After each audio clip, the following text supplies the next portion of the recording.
अभी आप लोगों को हमने गद्य के विधाओं के विषय में बताया कि गद्य की विधाएँ कौन-कौन होती हैं। उसमें पहला है आधुनिक विधाएँ। आधुनिक विधाओं के अंतर्गत भी कई विधाएँ आती हैं, जैसे कि है कि कहानी। कहानी वह गद्य रचना है जिसमें पात्रों के चरित्र चित्रण एवं घटनाओं के माध्यम से मानव व समाज के किसी आदर्श चरित्र, भाव व गुण विशेषकों संक्षिप्त एवं कलात्मक रूप में प्रस्तुत किया जाता है। आधुनिक साहित्य की यह सबसे लोकप्रिय विधा है। इसका लक्ष्य किसी पात्र, घटना, भाव, संवेदना आदि की मार्मिक अभिव्यंजना करना होता है। इसका शीर्षक आकर्षक तथा रोचक होता है, जो कहानी के मूल भाव अथवा संवेदना की व्यंजना करने में सक्षम है। अब अगला जो है वो पहला वो कहानी हो गया, दूसरा हो गया उपन्यास। उपन्यास क्या है? उपन्यास शब्द का आविर्भाव संस्कृत के उपन्यस्त शब्द से हुआ है, जिसका शाब्दिक अर्थ है सामने रखना। उपन्यास में प्रसादन अर्थात प्रसन्न करने का भाव भी निहित है। किसी घटना को इस प्रकार सामने रखना कि उससे दूसरे को प्रसन्नता हो, उपन्यस्त कहा जाता है। हिंदी में उपन्यास नॉवेल का पर्याय है। हिंदी में उपन्यास लिखने की प्रेरणा बांग्ला साहित्य से मिली है। और तीसरा हो गया आधुनिक गद्य विधाओं में लघु कथा। लघु कथा क्या है? लघु कथा सीधे सरल शब्दों में किसी घटना को अभिव्यक्त करना लघु कथा की प्रमुख विशेषता है। यह मूल्यों, नैतिकताओं से जुड़कर उनका आधुनिक परिवेश में मूल्यांकन करते हुए उभार कर प्रस्तुत करती है। पत्र पत्रिकाओं में प्रकाशित होने वाली यह रचना धर्म, समाज, पाखंड, दोहरी मानसिकता आदि विषयों पर लिखी जाती है। इनमें एक संदेश निहित होता है। लघु कथा के माध्यम से हम समाज में जो भी समाज को रास्ता दिखाना है, जैसे पाखंड है या दोहरी मानसिकता के लोग हैं, उन सारी चीज़ों को छोटी लघु कथा के माध्यम से हम दिखा सकते हैं। आत्मकथा। अब अगला विधा है आत्मकथा। आत्मकथा संस्मरण और जीवनी की भांति आत्मकथा भी साहित्य की महत्वपूर्ण विधा है।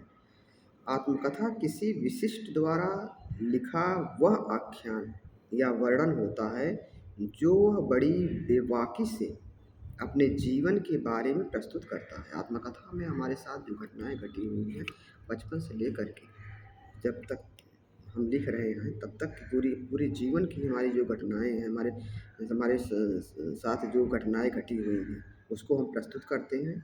और प्रायः वह व्यक्ति दार्शनिक, विचारक, समाज सुधारक, राजनीतिज्ञ या कलाकार होता है, जो अपने जीवन के अनुभवों, मान्यताओं को समाज के सामने रखता है। अगला है आलोचना।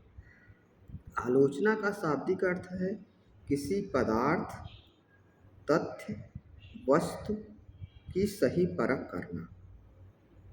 डॉक्टर श्याम सुंदर दास के अनुसार साहित्य क्षेत्र में ग्रंथ को पढ़कर उसके गुण दोषों का विवेचन और उसके संबंध में अपना मत प्रकट करना आलोचना कहलाता है। साहित्य यदि जीवन की व्याख्या है तो आलोचना को उस व्याख्या की व्याख्या मानना पड़ेगा। साहित्य इन्होंने कहा कि साहित्य यदि जीवन की व्याख्या है तो आलोचना उस व्याख्या की व्याख्या है। उसकी कमियों को देखना या और उस पे टिप्पणी करना। आलोचना के लिए समीक्षा शब्द भी प्रचलित है, समीक्षा करना। हिंदी में आलोचना अंग्रेजी के क्रिटिसिज्म शब्द का पर्याय बन गया है। इसके बाद आता है अगला विधा जो है वो है निबंध।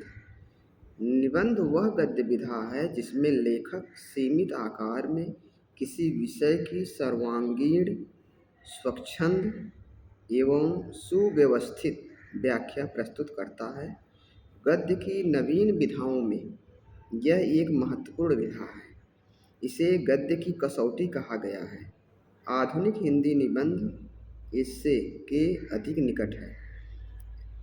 गद्य की अभिव्यंजना शक्ति का प्रसार सर्वाधिक इसी विधा से होता है। इसकी विषय की सीमा जीवन के समान विस्तृत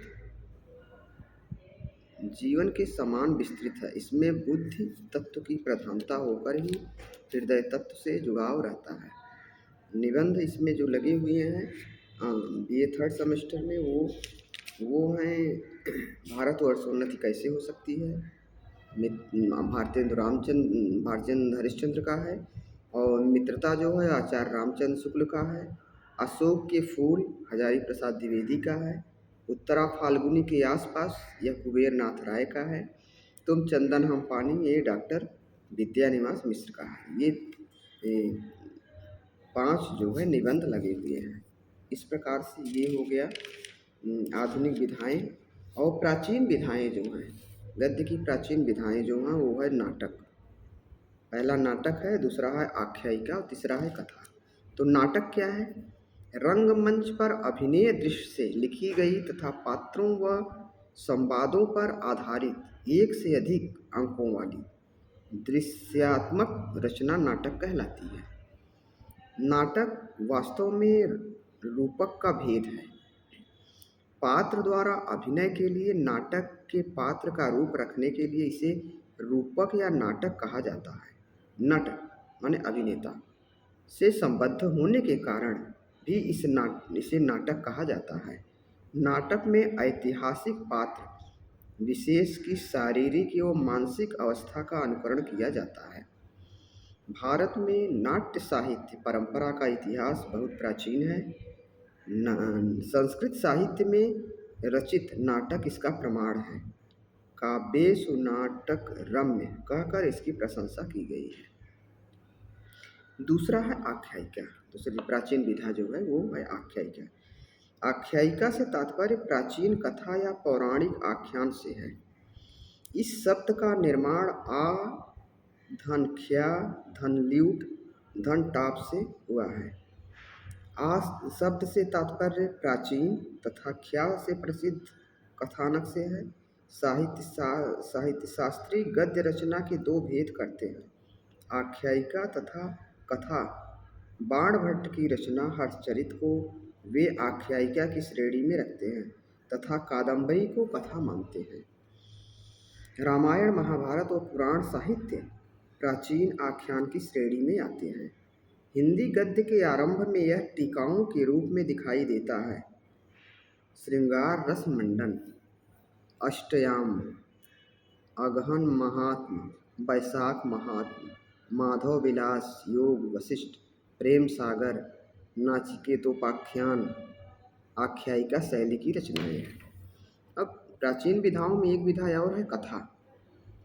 उपदेशात्मक मनोरंजक कल्पित वृत्तांत कथा कहलाता है।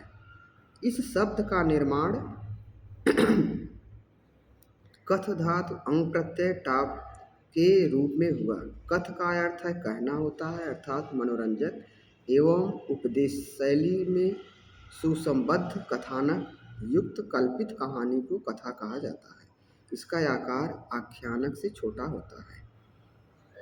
ये हो गई प्राचीन विधाएं और आधुनिक विधाएं हो गई, प्राचीन विधाएं हो गई। और ये अगला है माध्यम लेखन से उपजी नवीन विधाएं। कुछ नवीन विधाएं भी हैं 2-4। पहला है रिपोर्टाज। रिपोर्टाज मूलतः फ्रांसीसी शब्द है। यह अंग्रेजी के रिपोर्ट शब्द का पर्यायवाची है। इसमें लेखक का प्रत्यक्ष घटना से साक्षात्कार आवश्यक है।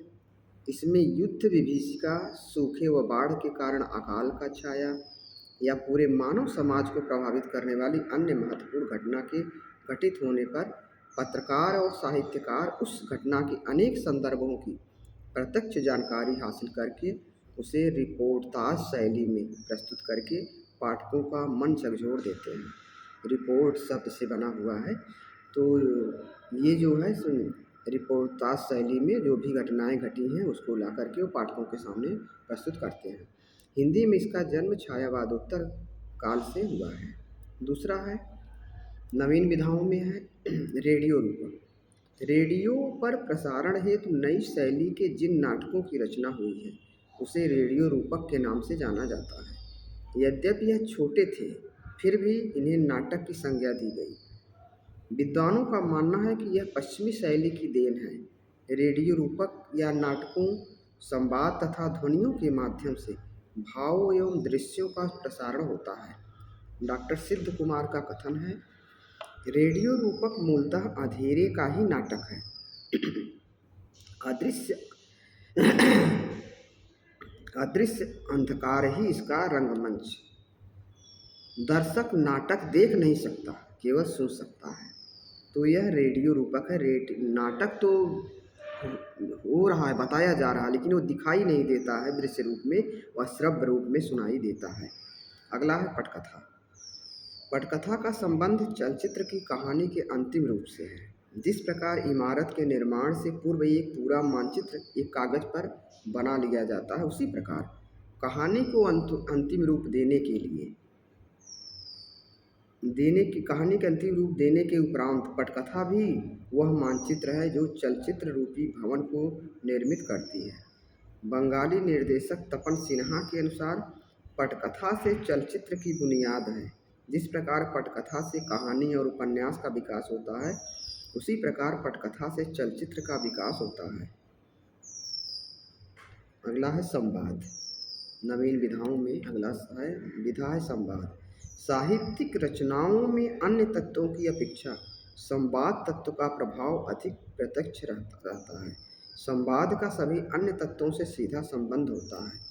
संवाद जहाँ एक और कथा के प्रसार का मुख्य साधन होता है, वहीं चरित्रोद्घाटन का भी, साथ ही देश काल का भी पर्याप्त बोध कराता है। इस प्रकार साहित्य नाम में अभिहित होने वाली रचना के जितने भी रूप हैं, उनमें संवाद तत्व अनिवार्य होता है। इस प्रकार संवाद तत्व के प्रयोग कौशल और उसके लेखन को नितांत गहनता से समझना आवश्यक है। अगला है ब्लॉग लेखन।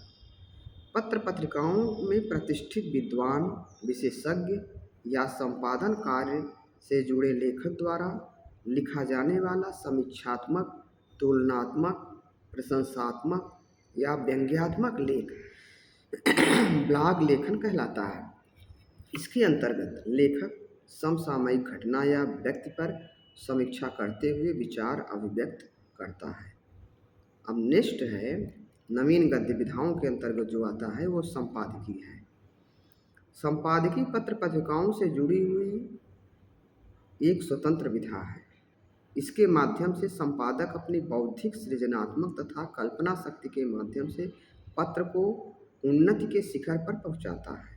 संपादकीय लेखन एक दुष्कर काम है, बड़ा कठिन काम है। एक को मनाए तो दूजी रूठ जाए, इन सब में संतुलन बैठाना, कोप भाजन में जाने से रोकना, पूरे परिवार में सामंजस्य स्थापित करने जैसा होता है। उसी प्रकार से ये संपादकीय होता है कि संपादकीय इनको एक बड़ा दुष्कर कार्य होता है, बहुत कठिन कार्य होता है कि उस समाज से सारी चीज़ों को, जो भी घटनाएं घट रही हैं, जो समाचार हैं, उसको सत्य रूप में ला करके वो पाठकों के सम्मुख रखना। अब यहाँ पे गद्य की विधाएं जो हैं, एक नवी आधुनिक विधाएं हैं, प्राचीन विधाएं हैं और नवीन विधाएं क्या क्या गद्य की हैं, उसके विषय में थोड़ा चर्चा हो गया। अब इसके आगे जो है, अब गद्य विधाओं के अंतर्गत जो कहानी, उपन्यास, नाटक जो लगे हुए हैं, उसके विषय में आगे की उसमें चर्चा की जाएगी।